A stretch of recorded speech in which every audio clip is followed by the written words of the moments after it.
All right, due to difficulties from somebody not bringing their laptop I today. don't know what you're talking about. Yeah, Bobby Pro turned to Bobby Amateur tonight. I'm Eric Danger Nine Heist. Bobby Pro. I can't even play any music. I can't play the intro. Actually, that's a blessing. Can I, really? Dude, 6.5 minutes of music. music? It's awesome. Your voice is music. 6.5 minutes of anything, even if it's Rob Halford, is too much. Well, how about I'll play the intro. Are you gonna bark all day, little doggy? Okay. What have you done? Where are we?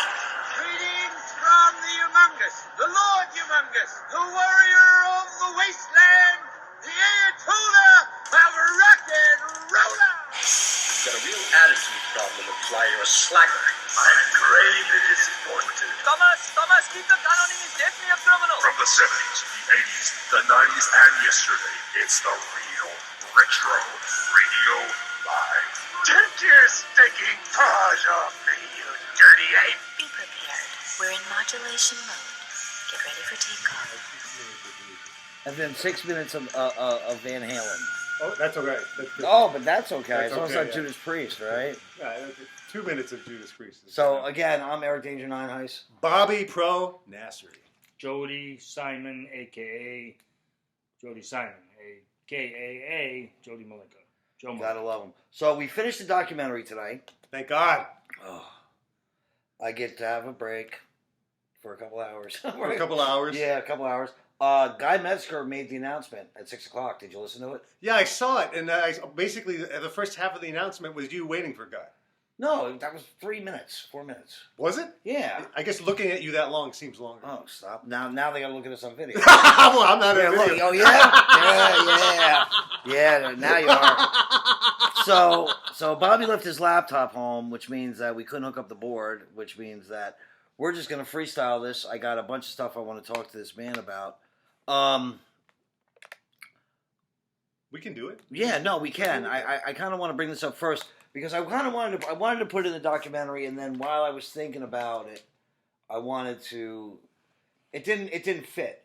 It didn't fit, and I wanted to talk to you about something kind of serious. What were your thoughts? And I'm sure that it came across your table that what happened with Team Foxcatcher. Oh. With David Schultz getting killed. Yeah. By DuPont. I'm sure you heard. Yeah, no, of course. but, Right. Yeah, right. I mean, I don't know if I have anything to really talk about. I was aware of stuff back then, but when you say came across my table, Right. I wasn't privy to anything. No, I it's wasn't wrestling part of that. news. Yeah, but it was. Yeah, I wasn't in that circle of the wrestling world. I lived in my own little. I mean, how much tragedy have you seen in the wrestling world? Shit, every time you turn around, I mean, on the pro wrestling side of the world, Right. every day, I found my brother would call me almost every week and say, "Hey, Joe, did you hear this?" I'm like, "Oh." Right. Yeah. Finally, I said, "Stop calling me. You're like the angel of death." Really. Right. And I said, "And if he ever hears me, definitely don't call me." Yeah. Yeah, really. Right. Right. I don't want you calling me to tell me I'm not here any longer. See, when I get confused about when you say pro wrestling, because when Josh says pro wrestling, it's real wrestling by professionals. Yes, not professional wrestling. Not, oh yeah, I'm going to the top. Yeah. You know? When you say pro wrestling, what do you mean? Well, what I mean is what I grew up in the family of Workers. and in the lap of the workers. Yeah, Okay. the scripted business, The carnies. that is not fake, Right. but I don't even like, because, I mean, I trained in pro wrestling, and there's nothing fake People, about I don't it. think know No, the no. distinction. Right now, people listening, they don't. You guys are talking like inside stuff. Yeah. Like people, the layman knows like WWF stuff. No, the layman already knows kayfabe's broken. Yeah, kayfabe. Kayfabe's dead. Yeah. Which sucks. sad to say. No, back in the day, it was the. It was the core of everything. The was Bible. It was Like, kept it all together. People, Yeah. people would die before they would let in. Break kayfabe. Yeah, before they would let in anybody outside of the business into the world of the business, what Right. the business meant. And there was the business, and it was the boys, and it was a very select group of people. There was a cartoon back in the day. It was not an animated thing. It was on a news strip or something like that. Okay. And it shows two guys in the back. They're in a back alley. They're like vagrants or whatever. They're sitting back there, and one guy says something about pro wrestling being fake, And the other guy says, "Yeah, it's not fake, is it?" And he goes, "Yeah, I think it's fake." And I don't remember what happened, but there was like, I don't know. I'm having a moment here. No, please. No, please stop. A senior moment. Okay. No, That's bottom not- line is, Yeah. one guy questioned it questioned why nobody talked about wrestling and the scripted nature of wrestling, and all of a sudden like a little spaceship came down and it blasted the one guy and it zapped him and he was out, and that's why nobody, because we were scared of aliens. Oh, okay. that's why. That's what. Yeah, but I just remember that, and just like I remember little things about you that I really don't want to. So back in the day, Kayfabe. back in the day, kayfabe. Ask John Stossel about kayfabe. Oh yeah. Well, he went. But he went beyond that. You know? I mean, he got disrespectful about it. Yeah. You know, and Dave and Dr. D. David Schultz is nobody. He wasn't gonna take disrespect from a little news guy. But if you watch The Dark Side of the Ring, I'm pretty sure. Which I did see that. Yeah. I mean, he was pretty much prompted to, stiffen. Yeah.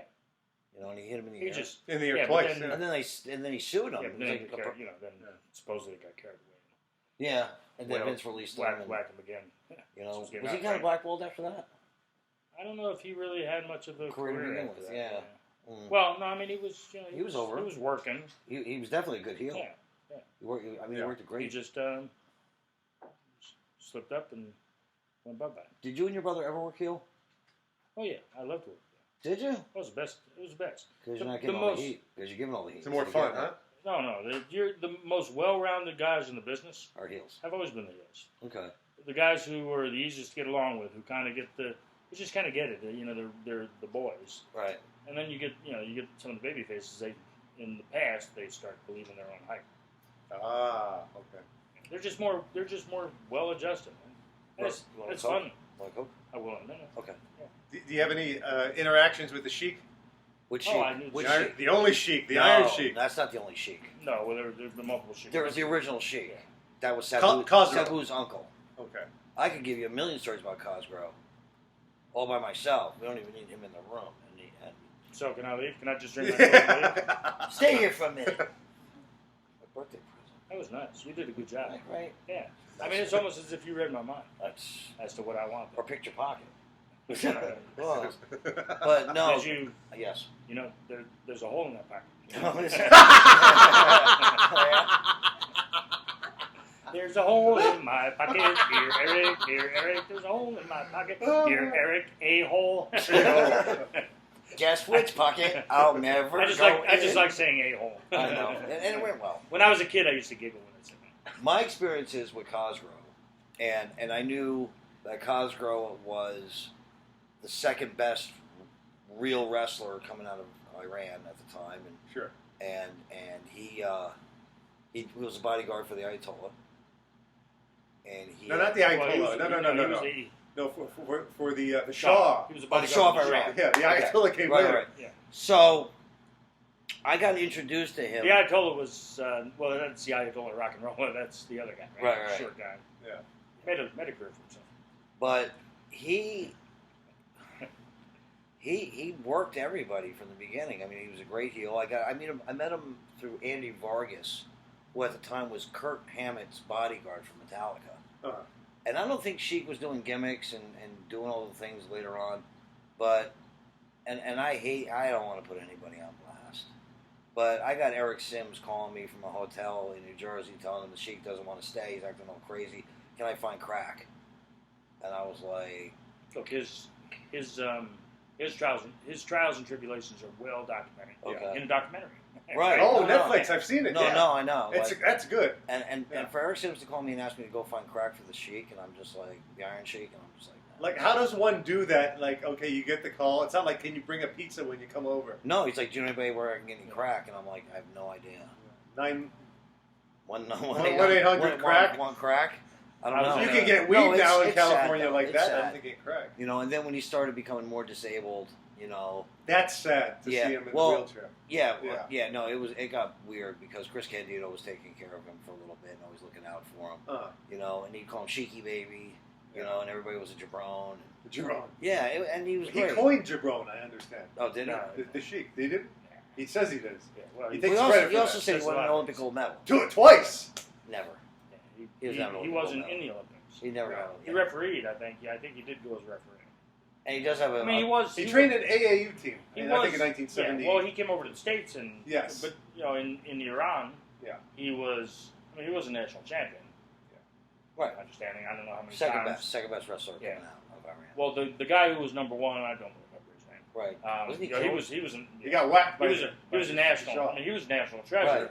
And supposedly, the story is that Khosrow was supposed to come up and sort of take his place. Right. And then he hauled up. But they killed him, didn't they? They whacked him. Yeah. Yeah, he spoke Which out is the against same as killing, the Shaw. whacking. Right. The guy who got whacked. You don't want to kill off though, Yeah. You got clipped. because you hurt yourself. Clipped, whacked. You can whack off, you can't kill off. Yeah. You guys are a bunch of whackers. Yeah. So, and I knew he came out from Vern Gagne's camp. You know he came out of Minnesota. Ricky Steamboat, he was trained. He trained Ricky Steamboat. He trained he trained Ric Flair. I mean, Gagne had him up there in the freezing cold. Yeah, he was in Florida. He was in Florida with us. I don't remember how long. It seemed like he was there a long time. Was he by himself? Yeah, he came in by himself. I don't even know if he worked the territory. I guess he did. I was a kid. I was probably coming up out of high school. I was maybe my senior year, maybe right after. Okay. I mean, I wrestled him legitimately. Oh, did you? On the mat, like full bore, And? nonstop. Well, he was tough. Okay. Yeah. I mean, look, he was a grown man. Did he I was catch not you? a grown man. Oh, so he caught you a bunch. Well, no, I said look already. How many times do I have to say look? Look again. Look. Look Look again. He, You had youth on your side, right? what's that? You were younger. Yeah. Yeah. So. Well, I was That younger, helps. but he had the maturity and the strength of a mature man. He did not like submission, so he veered away from submission. Right. So as far as the ability to submit him or to get him, that was not Trying to that catch him difficult. right. But he was a pretty swarthy wrestler. Okay. I know he wasn't a pirate. Right. Did he have his clubs back then? He did. Okay. Yeah. I seen the Ultimate we had Warrior clubs. try to do his Yeah, clubs. they did clubs. We were Oh, doing- really? Oh my God, Okay. Carl Gotch. The Persian clubs. Those. Yeah. All right. Well, see, most of what Carl did Uh-huh. was Pahwani, the clubs and the dons, which is push-ups and the bitox and all this other stuff. That the push-ups and the free squats. Carl pulled all that stuff. Yeah. From everywhere. another culture. Another culture. Yeah. He conscripted it. Yeah. He- and I mean, literally one day, and I don't remember the exact circumstances around it, but we took a deck of cards. Mm-hmm. I think it came out. I think it may have been Gable who did it, and we saw and Dan Gable. And then now, Mm-hmm. if you ask people about the card, that's the Gotch Bible. Right. They call it the Gotch Bible. You take a deck of cards, you go through the deck, and you can do a number of things with it, but it's a way to keep tabs of repetitions, and sets of repetitions, and because you're flipping the cards, things come at you differently. So you have to, you may have 30 push-ups, you may have 15, 20 push-ups to do, then you got to do 50 squats, or you do a full deck of squats, you do full deck of cards. That's People- like 5,200 people- squats. Well, it's not that much. No, it's about 500. I forget what the exact, but if you do the I've done if you do 500 the whole squats. deck, I can't do 1,000. if you do the whole deck, if you do the whole deck, it's about 500. I forget what it is. Oh, that's about not 500. bad. No, that's not. Okay. We would do that. We would do that as a way to just kind of throw stuff at Keeps you. it interesting too. Yeah, because if you sit there, Uh-huh. I mean, we used to do 1,000 squats. So you stand there, and you pick a point in the room ahead of you, Yeah. and you just focus and you doze off while you're doing it, and zone out. So at least with the cars, it's like, okay, what am I going to get next? Oh, damn it, I got an ace. I got to do 30 or 50. Right. Oh, I got to. So you're doing, let's say, 1,000 squats in how long of a time period? What is that like? Usually 1,000 was 15 Minutes. maybe 15 to 20. Dang! Right. Wow. Your legs would blow up. Yeah. You wouldn't be able to drive home. No, I can imagine. Right. Wasn't the Lions Den try out like 500 squats? Yes, and I did them. And you did them. And I couldn't even walk. Yeah, for we did 3 500. days. We did most we ever did was 500 took us just at 9 minutes. I would Wow. watch. We would do the over the rope, sprawl, Yeah. under, over the rope, sprawl, under. We would do 100 of those. I'd watch grown men with cardio out the wazoo blow up after 25 of those. That's Everything a different kind of cardio. Everything that Ken designed all came out of out of P Labs, he came out of Masa Funaki and Minoru Suzuki, who came out of Fujiwara, who came out of Carl Gotch. Wow. right. So everything leads back to Which Gotch. came, well, it does, but then everything To another culture. goes beyond Carl on back to other cultures. Back Right. to back to the Snake Pit in Wigan, where he learned the first set of submission style rules and his holds that he based his whole life on. Right. And then he created different things. He fine tuned. He adjusted. Sort of created his own style.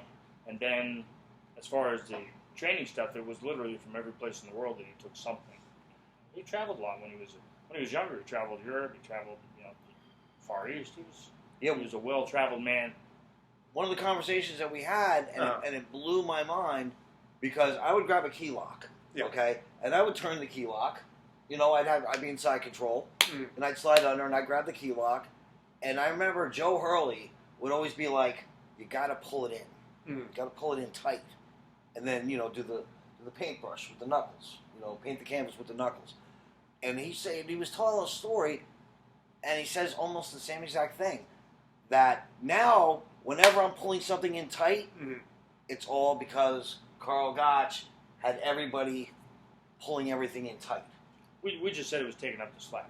Right. And the guys who were really good knew how to take up the slack. And if you took up the slack and you got something to the point where there was no movement allowed after that, and then you just had to push it a little bit further. Like that much. Yeah. Literally. As opposed to, trying to find all any this kind of strength. and you got, from over here, you've got all this movement. From here, you got nothing. Nothing just turns. Right. Yeah. It is all about leverage. Right. And where you place that fulcrum. Yeah. And it just, all the pieces just started dropping. You know what I mean? And I'm just like, As you get older, you have more pieces of drop. oof. Yeah. Not those pieces. Oh. No, but it just, I love knowing everything about something I'm doing. Like, if I'm making macaroni and cheese, I want to know like everything about macaroni and cheese. I want to know can I add different cheeses? What's the blend going to taste like? Like, I want to know the whole chemistry of it. And even in jiu-jitsu, like, I understood leverage, and then even more than that, like the Jigoro Kano, system of judo, as opposed to, Mark Swain sport judo stuff. And then, but shoot wrestling, when I first saw Pancrase, I was mesmerized. I had seen UFC I had been watching it for 2 years. I'm just watching Keith Hackney, and Harold Hellman or whatever his name is, and the guy used to crack open sandbags. And I'm like, yeah, that's kind of cool, I guess. But I was already doing Taekwondo tournaments at Madison Square Garden. I was already doing judo stuff. But then I'm watching Ken Shamrock and then Masa Funaki and all these guys, and I'm just like, Yeah. What is this? That's something new. Like, I love pro wrestling. Like, I always liked the get up of pro wrestling and the whole thing of it. Sure. And I liked the guys that looked like they were pro wrestling and not trying to put on a show. And then all of a sudden I see these guys and they got the kick pads on with the high knee pads, and they got the Speedos on, and they look like, Oh, yeah. Yeah. They don't look like K-Stacks Calhoun. Hey, sit So when you saw these guys like that, did it excite you? Is that what you're saying? what are you getting at there, I'm not Joe? sure. Because you're going, you're making some weird faces. It was the first time I ever saw a good pay-per-view. I started to question him when he got to the Speedo part. Yeah, no. When you said and the way Speedo? he said it. Yeah, the way he said it. Yeah, I don't Kind know. of elongated these Speedo. I was waiting. Hey, I was waiting brother, to see the small package. Which is, No. Yeah, I used to, that was my finish sometimes. Small package? Yeah. Small package. Yeah. From the gorilla position. Oh, don't. You're- You are a strange guy. Thank you. Yeah. Mallard. You're a Mm. strange guy. You're a mallard. Affleck. Affleck. Affleck. So, So, um, pulling thread. yeah, and it's so weird that a guy from, where was Carl from? Exactly? Antwerp, Belgium. Belgium. Antwerp. Belgium. Okay. Comes to America to go to Japan to create strong style wrestling. And I say this as a joke, but like I said, Carl trained Antonio Inoki and Fujiwara Fujiwara trained Masa Funaki, Minoru Suzuki, trained Ken Shamrock, who trained Jerry Bolander, who trained Mikey Burnett, who trained me, who trained, you know what I mean? Well, Sure. keep in mind that Carl was around during all of that, so he had. It wasn't just that he influenced one guy who then influenced another guy who then Right. influenced another guy.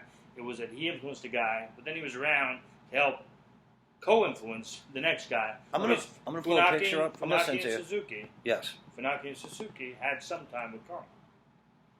Yeah, I would. Okay, this is my favorite picture. Of who?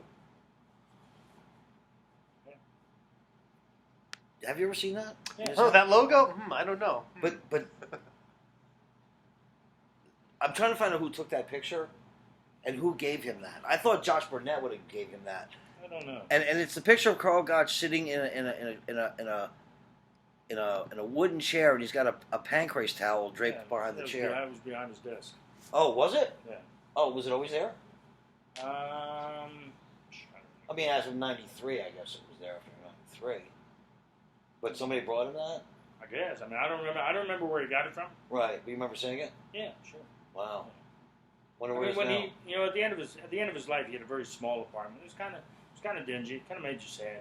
Did it? You know that this guy who was such a Influence powerhouse and on- such an right. influence in the world ends up in this little tiny shack. But he was okay. He was fine with it. You know, he just lived his little life in his little place and Do you think wound he would? Do you think he wound would? down. Do you think he would have been better to retire in Japan? Oh, he would have been taken care of every which way. Yeah.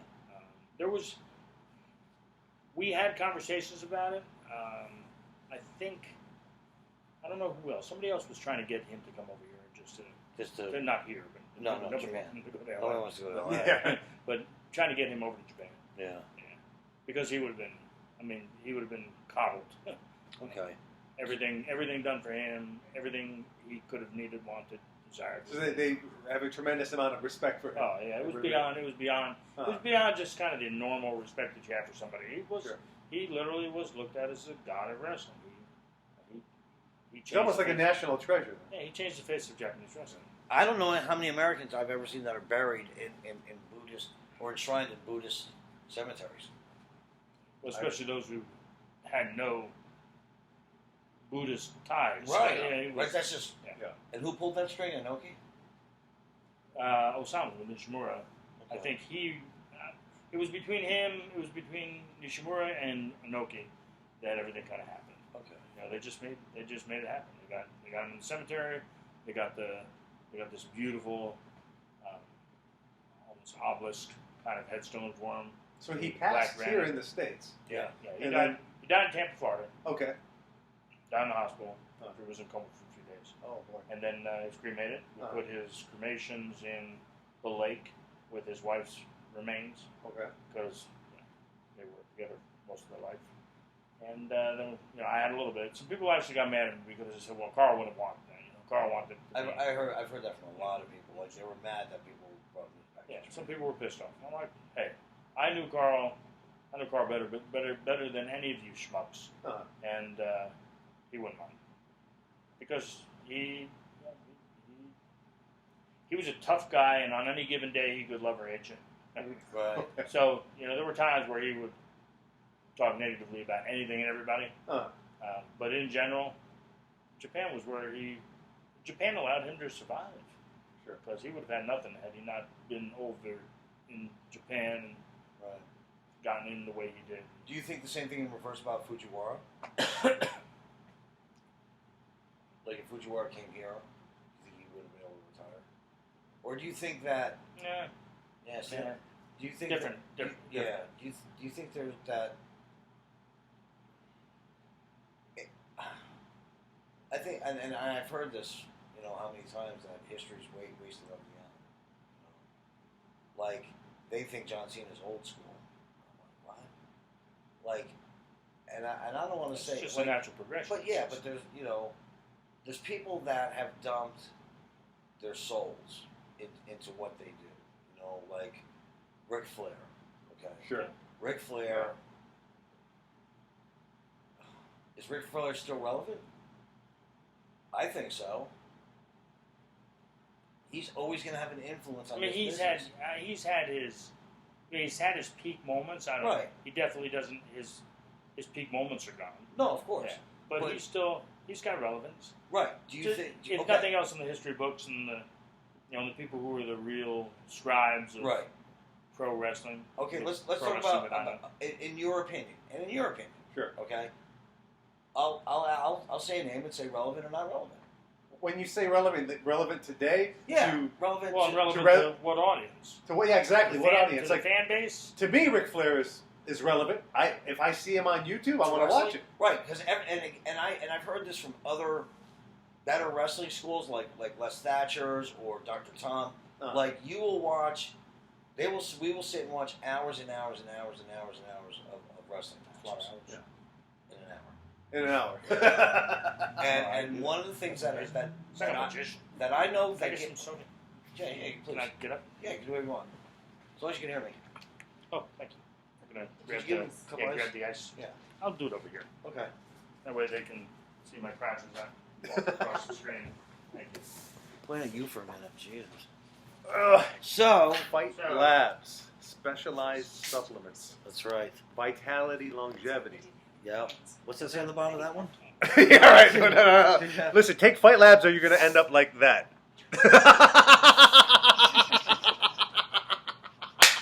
I was pointing at him. Yeah. Oh no, believe me. You're gonna have trouble keeping inventory now. Oh, Oh, yeah. And the phones have lit up. no. Yeah. Yeah. So Like Ric Flair to me is when you I think of wrestling, you cannot get better than Flair. right. Back in the '80s, in the local cable station with the one camera setup Right. and the live audience, and they didn't have the ring and all in the same room. Right. And he's there with his custom made suits and his Oh, Carrera yeah. sunglasses, Oh, yeah. and just talking to the camera. There's no special effects. There's no music. It's just Flair. Raw. Yeah. Raw, But- and it just But even from- today you right. can't touch that. But from every wrestling instructor that I believe is legitimate, everybody the first thing is like Ric Flair, Ricky Steamboat. Watch a Broadway. Watch the whole match. Yeah. It's a real wrestling match. It's not a 6 minute, 6 sweep- minute throw to the ropes, big boot, big boot, leg leg drop, drop. and then pin. Yeah. It's great psychology. It's Storytelling. it's great selling, and you have everybody in the palm of your hand. Yeah. And you wanna tell the story to the guy in the last seat in the last row, because if he believes it, the guy sitting next to him he'll start But believing. they don't do that anymore. And you know how they did that? Well, besides telling a great story and being great ring psychologists, their emotions are big. But one of the things we used to teach kids was you can't keep everything close to you. You have to keep your emotions out here. You use your hands. Right. Your face is a window. Your This. face is a window This. to your soul. Don't cover your face. But this only goes so far. So you can get out so far with your facial expressions. Yeah. But it's this. I can put my hand out here, and I can just do this. Now, it shows my face, but my hand shows the pain of something that's going on. Sure. Right. And it's what was the clown? Doink? No, the We're not doing too. no the opera.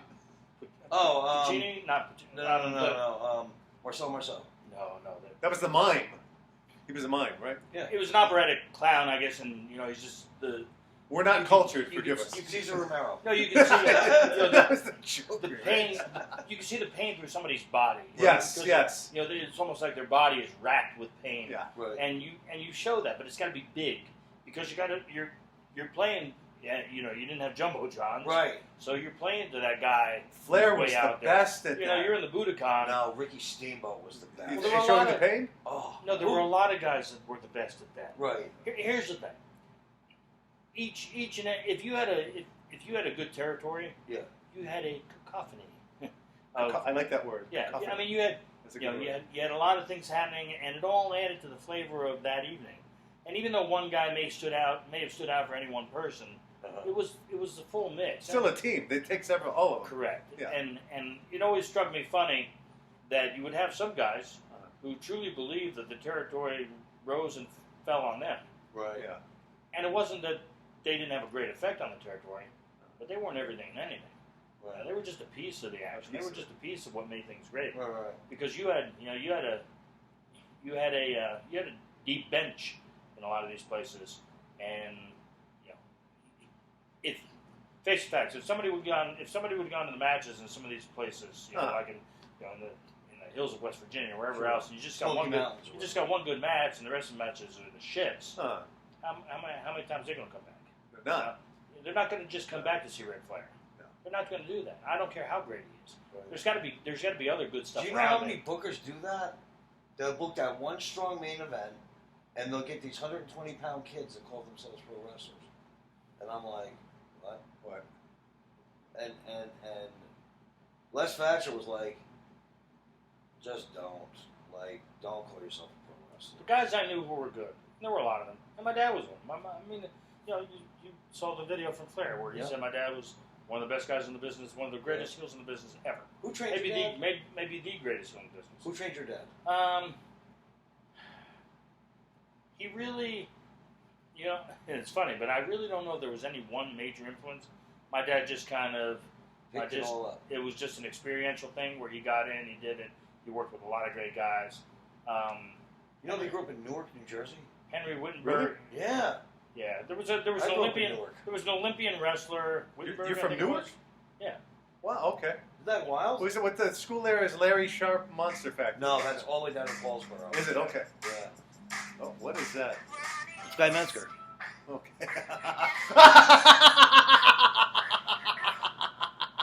Hey man, we're just checking in to make sure you're all right. Yeah, that's it. You all right? Probably tired. Okay. Well, I'm going to be leaving here in about 15 minutes. You gonna be around so I can say goodbye to you? Where you at? I'm hanging up in Jody's room. Are you not picking him up in the morning? Yeah. Yeah, but I want to say goodnight to him. Oh, what? I was just gonna head to bed. Oh, all right. Go to bed. I'll see you. I guess I'll see you all in the lobby at like 7. Yeah, they gotta be exhausted. Actually, I gotta be there. I don't know. I mean, my flight leaves at like 8:45. Okay, then I'll see you at 6:30. Okay. All right. Well, I'll be down there at 6. Yeah. Just hanging here. 6:30. Okay. All right. Bye. Okay. All right, brother. Love you, man. Hello? Yeah. Oh, hi. Hi, sir. Yeah. Who's that? Can you hear me?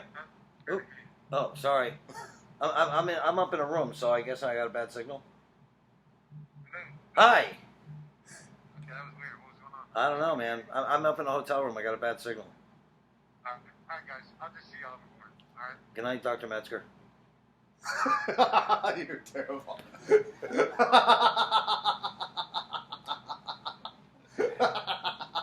I didn't even see that. Wow, I'm laughing at you. Good night, Dr. Metzger.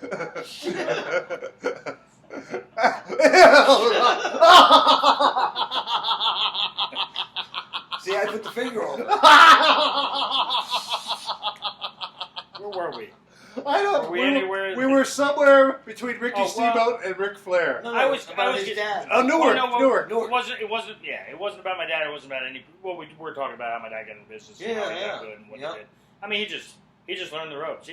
There are people who have this, this natural gift of being able to get in the ring and tell a story and Yeah. I was the worst. I really care about anything. I trained for years, and I You trained pro wrestling? do it for 2 years at Lions. Yeah, that was great. So anyway, Huh? Yeah. Now you're confusing me. You said 2 years at the I'm not talking about catch wrestling. I'm talking WWE. Pro wrestling, taking bumps, hitting the ropes. Okay, they had that there. Well, here's the thing. Now I'm confused. Okay. Ken had came back from WWE, right? Got it. Yeah. And I guess he didn't want anything to do with pro wrestling. Okay. And I told Bob Shamrock, I said, get Ken to teach me how to pro wrestle. And every day, for months and months and months and months and months and months and months and months. Munson. Thurman? Indiana. No, Thurman. And he's like, fine. He goes, it's $5,000, and I'm going to teach one group. Whoever signs up, signs up. You paid $5,000. $5,000? Yeah. Monster Factory was $2,500. That was my first lesson to get worked. Oh, you paid $5,000 Wow. from Ken. Yeah. To learn how to work professional wrestling. That's correct, sir. Wow. That's my first lesson. He was young. He was Right. young. That was my first pro wrestling lesson. Yeah, exactly, right? You got a That's your lesson. first life lesson. You got a lesson. I got worked. $5,000. Yep. My dad, whatever. Okay. Okay. So anyway, move on. 15 of us signed up. And That's a nice $5,000 payday apiece? for Ken, yeah. Oh, yeah. That's a nice payday, right? And after... Did he show up for the class? No, he did. One time. But he got Ollie Steinwant from NWA Okay. to really run the program every day. All right. And Ollie's tight. Ollie's great. Ollie's probably one of the best wrestlers on the event circuit I've ever seen. How old were you at that time? 35. Wait, you think you're DDP? Yes. Yeah. Yes. Guess where You're DDP's trying to- from? Don't say Essex County. No, he's actually from... He's a Southerner, no? no, he's from Jersey. DDP is from Jersey? Yeah. Brick Township. Why does he... His he's family... got that his family... country vibe to me. His family, the Falkenbergers... Oh, he fell asleep. He's bored. That's what old people do. Oh, are you having a senior moment? His family, the Falkenbergers, actually ran all the tree removals. Fucking burger. I knew he was gonna... No, it was Fucking Falkenbergers. The fucking burgers! Falkenbergers. It was Falkenbergers Tree Service. This is a They PG did show. they did all the tree removals. Okay. And he ran security at the Stone Pony You're in kidding! Asbury Park. Oh wow. And he ran into There's nothing Jersey about him at all. Like, all the jerseys right. gone. You know? I'm Jersey's not in me anymore. I can tell. I don't You know see Mike it. Awesome? Remember No. Mike Awesome? No. He, Well, Michael- he enunciates correctly. Okay. Points? As frustrated as you got with my... Jody, how do you... H2O has another name that starts with a W. It's Water. water, not woulda. It's water. Water. Water. Coffee. Water. Coffee. Coffee. Can we talk about something relevant? Yeah. Okay. And not Rick. We were talking about how Ken got him for 5Gs. Right. And out Okay. of 15 of us, Keyword. two of us... Two words. Got him. Got him. Yeah. Got one. Yep. Two of us got through the whole thing. Were you one of the two? Yeah, me and Tommy Wilson. Okay. I got 3 of my teeth knocked out. I mean, I was in the hospital like every other week. It Yeah. was, like, So $5,000 bought you a phenomenal career ass whooping. in the business. No, the best. Yeah. I made my debut. Did you ever work? I did. I worked in Hawaii. I went to Ring of Honor. You went did? to Victory Pro Wrestling. I went to, I looked you up. I haven't seen anything. Where are you? Jersey All Pro. Weren't you like a $1.25 back then? No. I went. Oh, I started at $1.25 and Yeah. I went up to like 160. Ooh, okay. But I was doing stuff with Teddy Hart. I did stuff with Puma. I did clinics. I mean, Is that how you know Teddy Hart? Yeah, because me and him used to tag The against. Rayford Correctional Independent League that you were part of? Huh? What do you mean? No, like Teddy Hart and I would tag against the Backseat Boys, Trent Acid, and those guys. Jersey All Pro. You know, I would do. I played the security gimmick line. I'm pushing to be the gimmick. funniest guy you've ever had on. Funniest looking. You are. He's funnier than Shoney. Shoney was funny just because he was cursing every other word. It was crazy. Yeah. Shoney Carter was... I used to go VHC didn't horror. they serve hamburgers at this. Well, Shoney's. You ever go to Shoney's? Oh, yeah, that's right. Yeah, Yeah. Shoney's. That's That's funny. That's good. Mikey Burnett used to say he was what was it? He was consummated at the Waffle House bathroom. Oh, well, I guess it could be worse. I mean, Yeah. there's worse diners. I don't know. How about Tajiri? Did you work with Tajiri at all? I don't know who the hell it is. You know, did you go to ECW for a minute? 1 minute, yeah. Yeah, about 1 I minute. worked against Sabu and Oh, did you? Taz. What did you think of ECW when you got there? Was it just another place? It was Was that when It it was was a in curi- it was a Paul Heyman's curiosity. mother's house? no. This was like the warehouse, Oh, okay. the back area. It was amazing. I mean, you got to say that it was a pretty heavy duty crowd. Okay. You know, Yeah. they got it. Like they were all smart The whole marks place, too. yeah, the whole place just rocked. You know? Yeah, it was one of those. Did you enjoy it? I did. Yeah, Did you? I had a good time. Were you over? No, I've never been over it. I've had my moments of You know, I've had good matches, but I've never. Did they require other things of you, like more blood or getting beat with things that normally Just you... cleaning. I had to clean a lot. I was like the bag, the dressing room, and stuff like that. They would make me just wipe stuff down. Oh, like, what is he talking That's about? You had me there. Yeah. Like, You is just- that a you- wrestling term? I don't know. You just had an Eric Ninehouse. Hey, about $5,000 will get you into the business. Yeah. Oh, believe me, I know. But it's fun. Isn't that funny? We laugh at that now, but I'm sure back then you were like, "Oh, it's Ken Shamrock." Oh yeah, right. Of course. But now you'd be like, Can I tell you the one thing he was right about? Uh-huh. He says, "I'm just letting." He goes, "You're a fan of pro wrestling." I'm like, "I fucking love pro wrestling. Yeah. I can tell you every match of everybody and everything, and I knew every. Oh my god, I'm such a mark. I was Yeah. the biggest mark I knew." Uh-huh. And he says, "You will never amount to like-" anything. And after he said that, he said, "You will never like wrestling after you do this. Like you'll never watch it again, like the same way. It'll just you won't be a fan anymore." That's ridiculous. Is it true? No. It's happening. That's true. Yeah, kind of. Really? Was. Yeah. I Well, that's because of who trained you and what you got now. You had a bad experience. Yeah, that's not true. Yeah. Look, What? I was born into the business. No, I know. I don't wasn't born take in the business. I don't take it as anything that I did. I was born in the business. My father did my mother. My mother birthed me. I was born in the business. Started bumping. It was from scratch. So, and even with all of that, I mean, I always had great moments when, when there were super matches, when things really clicked. Whether it was my dad's match or it was Flair and whoever. Or was, Can I have that? one of the great times I had was watching some of the some of the Brits, Tony Charles and Billy Robinson going at it in Fort Homer. I would have loved to see that. I mean, there were a ton of great guys in Wahoo who was just he was in a class. Some of the most fire you've ever seen. You go into his war dance and he just light that place up. Yeah, no, people go berserk. Dusty Like Rhodes goes berserk. Dusty doing his little dance. Dusty's dancing with the before polka dot outfit. before he- No, way before that. Way before that. Okay. I hated that. He'd be doing all this stuff, and then boom, drop the elbow.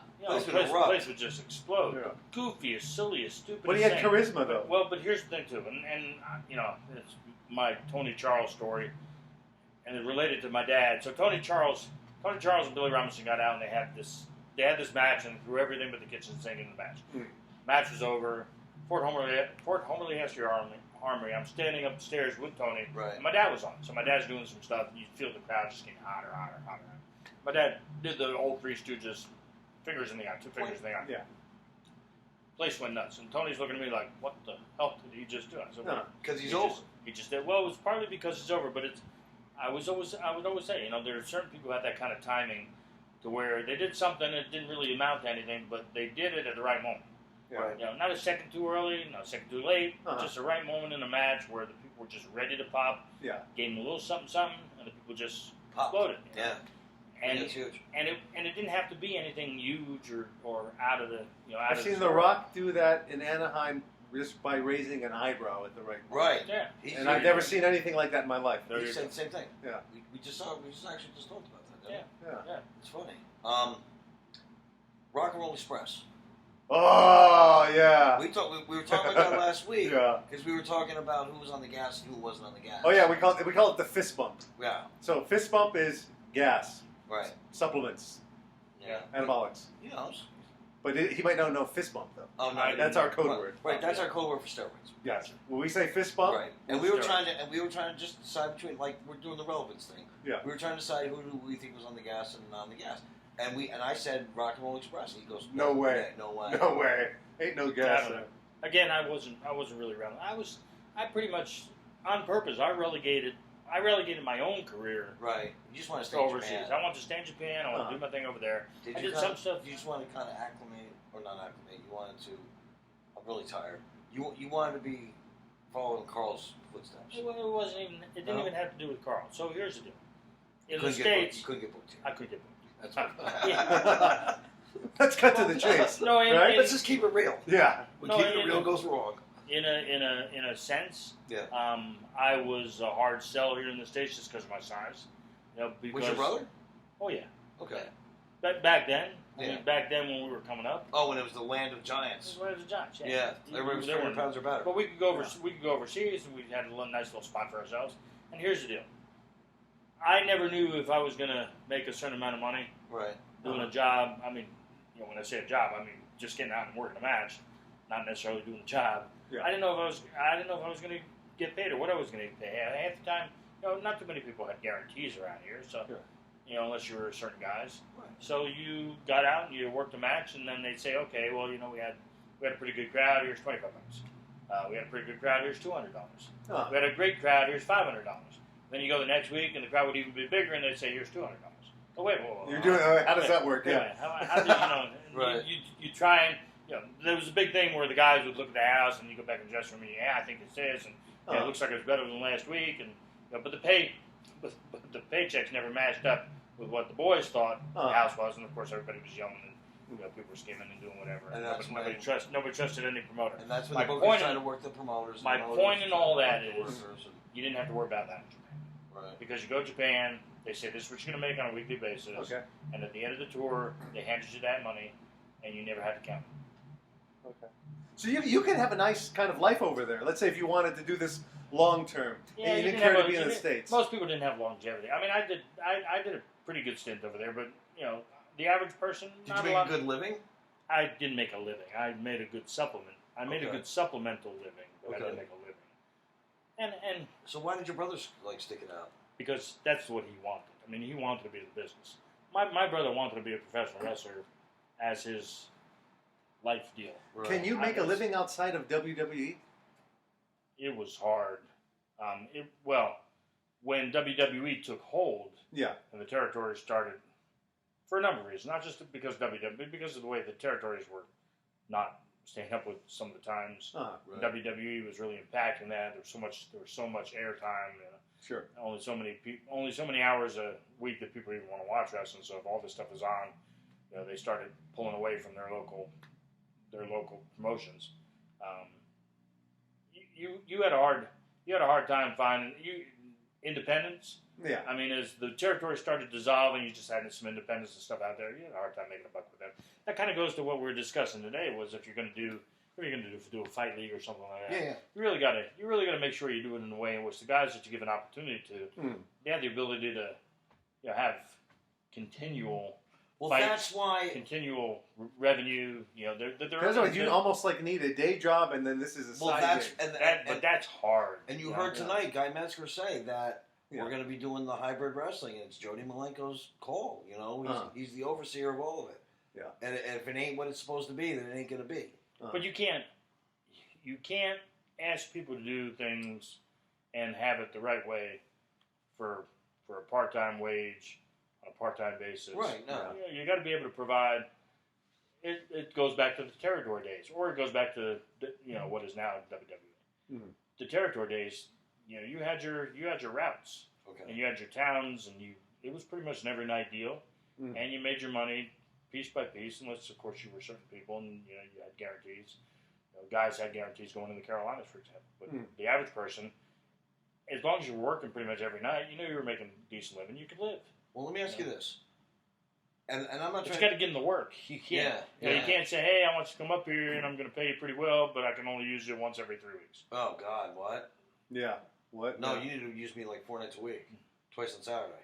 Well, especially you got to recover $5,000. Oh my God, right? Yeah. Good luck with that. I didn't make $5,000 the whole time I wrestled. I understand why. That's why you're on the ropes. Were you able to run the ropes, or He runs the did you ropes. just run into him and fall backwards? Ask Jody. He did. He ran ropes. Oh, okay. He's a rope runner. Yep. Yeah, good for you. Just because he's better doesn't. But my question is, okay, and I'm not trying to disrespect your brother even a little bit. Okay. Do you?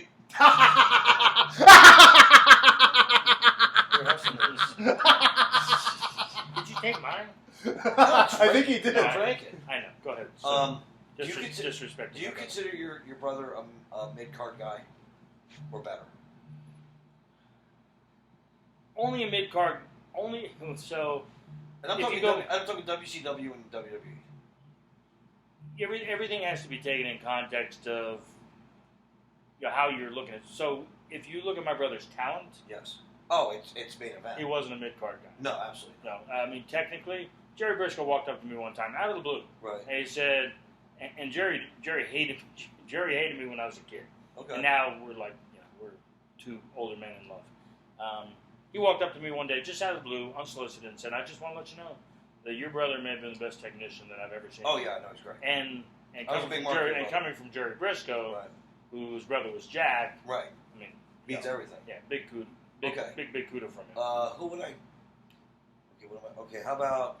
But from a functional, Yes. here's what really happened in the world for Yes. him. He was a mid-card guy. I mean, before you got your Yeah, brother became a horseman and all that stuff. Yeah, but even then he wasn't a headliner. Right. Because there were other horsemen that were the headliners. Right. Okay. And then there were headliners above the horsemen. Okay. The horsemen were sort of So let's just say mid to top. So if you had to put your brother in a category in WCW, what category would that be? Like, is Eddie Guerrero in the same category as your brother? Yeah, they were all. There was that group of guys. Right. Okay. And they were phenomenal. Beyond phenomenal. But they were never going to be, they were never going to be that last match of the night. Okay. Now, my question is, close, but never. No, and they're all, oh my God, they're still my favorite. The Radicals. I love that whole Radicals thing. That was great. Will WCW make guys at that level millionaires? No. Wow. They make a decent, those guys. Well, when you say did they? No, you said no. Yeah, Right. the answer was no. How about WWE? Same, not the same. It's the same level of guy. There are in guys. the same position on the card. I'm not privy to what's going on there. You know what your brother was making at WWE, and I'm not asking you what that is. I have an idea. It's my business. I've heard bits and pieces of what other people are. Did getting WWE? contracted Okay, for I'll just now. ask you. Did But WWE? a millionaire, so it depends what people do. Did WWE? They make good money. Millionaire? There's some people there who make some excellent money. Who made Benoit millionaire. Who make some decent six-figure. Made Eddie Guerrero millionaire. Yeah. Made Perry Saturn clean the locker rooms.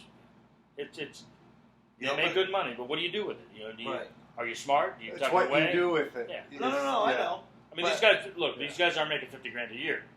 Right. So Well, it's not like they're living hand to mouth. Well, no, I saw the roster. Yeah. And I actually got to see the pay scale. And the last guy, and my friend Matt Stryker, when he played the school teacher, he had left the New York school system because his dream was always being a WWE wrestler. He gave up everything for $35,000 a year. He was the last guy on the payroll sheet, and it was $35,000. Like, what? And what year was this? 2005. Oh, as soon as you said, 2008. You know what? Those guys need pensions. Oh no! If you gave them some type of pension. Well, here's the deal. Here we go with that union shit. Yeah, in the world of professional wrestling, God. if you started talking about union, bringing everybody together in some way, shape, or form to effectively unionize, everybody got blackballed. Yeah. Everybody was threatened to be blackballed. Yep. Yeah. People were threatened to be killed. Yeah, Jesse Ventura wanted to do that. Well, there's a lot of people did. I mean, my dad was always involved in that stuff. Yeah. There were a ton of guys. Yeah, my dad had a hard time in some territories because he was like, this is bullshit. I gotta pay Don't my be own. getting the guys revved up. They're still independent contractors. I gotta pay my own insurance. I gotta pay my own. If something happens to me and I get hurt, I have no disability. I can't even get disability. Yeah. The Lloyd's of London contracts that some people got later on in life that they worked and they made lots and lots of money with. Right, I guess Lloyd eventually, not Lloyd. Some guy named Lloyd, but Lloyd's of London finally said, "Wait a minute." The Rick Rude policy? No, Ricky Steamboat. Yeah. Ricky Steamboat. They said he could never wrestle again. Yeah. He was insured by Lloyd's of London. Well, you have to pay that. I think with Rude's deal was when he wanted to come back, he was trying to get McMahon to pay back. You have to pay them back. Yeah. Bottom line is nobody wanted the wrestlers to come together in a way in which they had any power to demand anything. That would have taken Hogan to do that back in the day.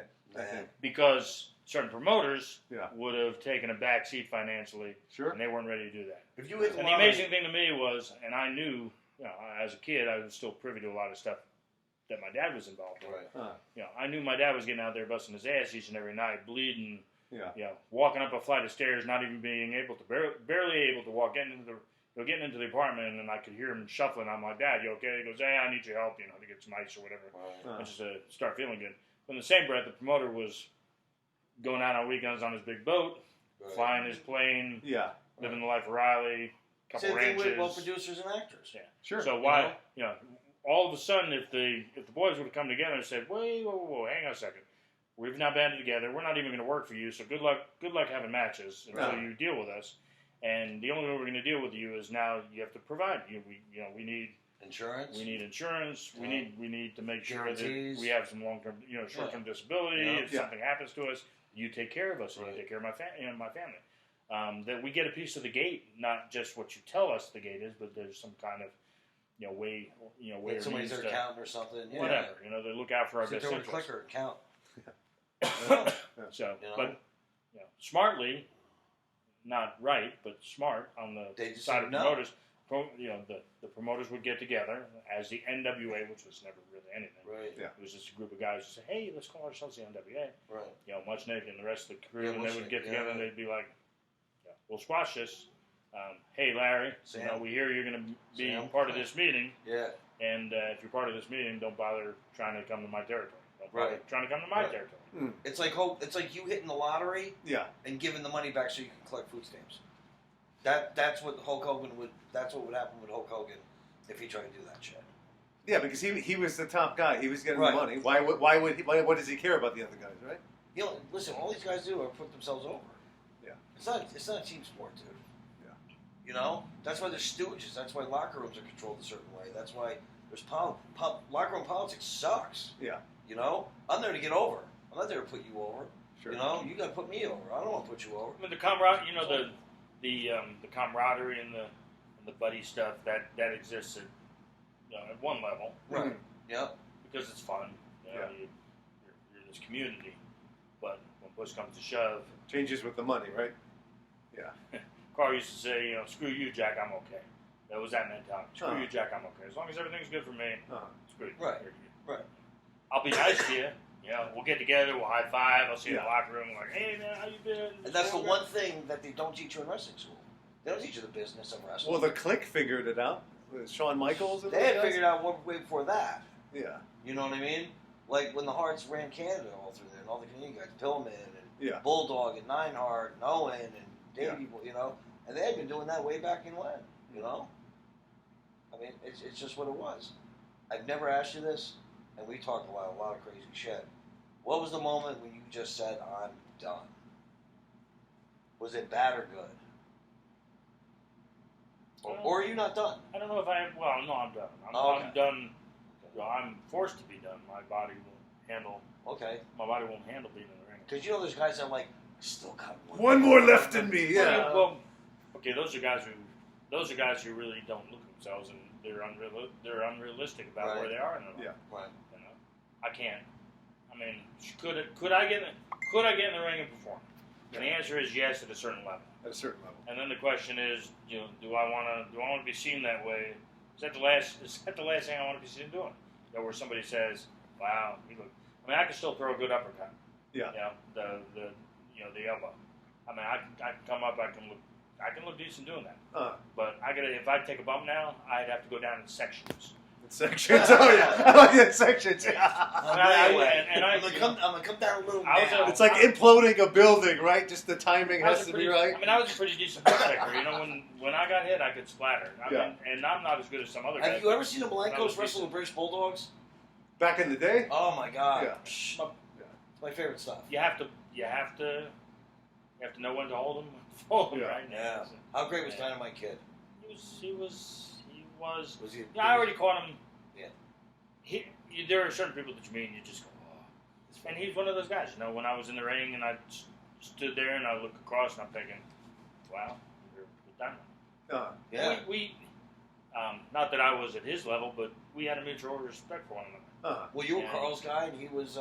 He respected the Gotch deal. Yeah. And I respected that he had really laid the groundwork for a lot of the smaller guys, in his work with Siam in the day with Tiger Man. Oh my God! You ever watched those matches? Yeah. Holy cow! Dynamite Kid was. Now, it wasn't, and it wasn't necessarily my style of match because it was a lot of real heavily choreographed stuff, but it was just tremendous athleticism and just. He was really fist bump for a little guy. he was put together. You think? A lot of fist bumping right there. I think it was a lot. And then Davey, we used to refer to Davey Boy back in the day as Davey Roy. Yeah, because he's just. He was gassed to the gills. Oh, to the gills. Right. But we loved it back then. Oh, That's what you wanted to see, They were right? small guys. Yeah. They were very small guys that just blew up. Right. I mean, what better matches than the Bulldogs versus the Hart Foundation? There you go. Those were great matches, man. That's what got me into pro wrestling. That's what I loved.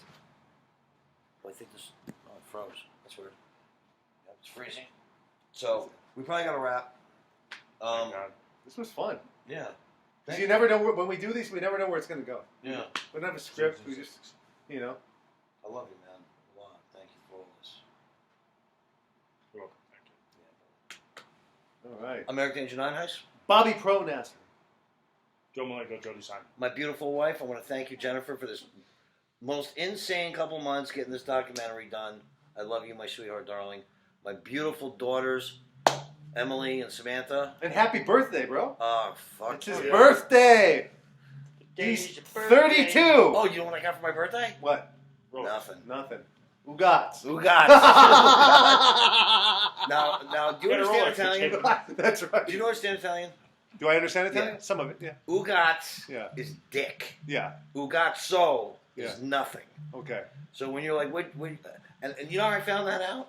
My brother-in-law goes, hey, what are you getting your mother for Christmas? I'm like, Ugats. He goes, you're giving your mother the dick for Christmas? I went, what? And he goes, it's Ugazzo. Ugazzo. Because we're too slang here, you know? Yeah. We don't, the whole dialect's different. And I was like, I've been saying that for fucking years. Yeah. But that's what Never everybody... giving your mother dick for years. I was getting yeah, but then in America, I got dick means nothing. So it's not literally dick. Dick means nothing, so ugats meaning dick means nothing. I got nothing, right. Yeah. But ugazzo... He's connecting but to that's that funny. But isn't that funny how it's ugazzo? Sure. Ugazzo actually means nothing. Yeah, but it doesn't have the same ring as ugats. Ugats. I think you ought to continue this discussion out in the hall. Okay. In other words, get the hell out. Yeah, well, I'm in here. I'm going to bed. All right, he's going to bed. We're out of here. Pancrase is coming to America. I'm excited. Thank you guys, and shut down the borders. Good night. Build a fence.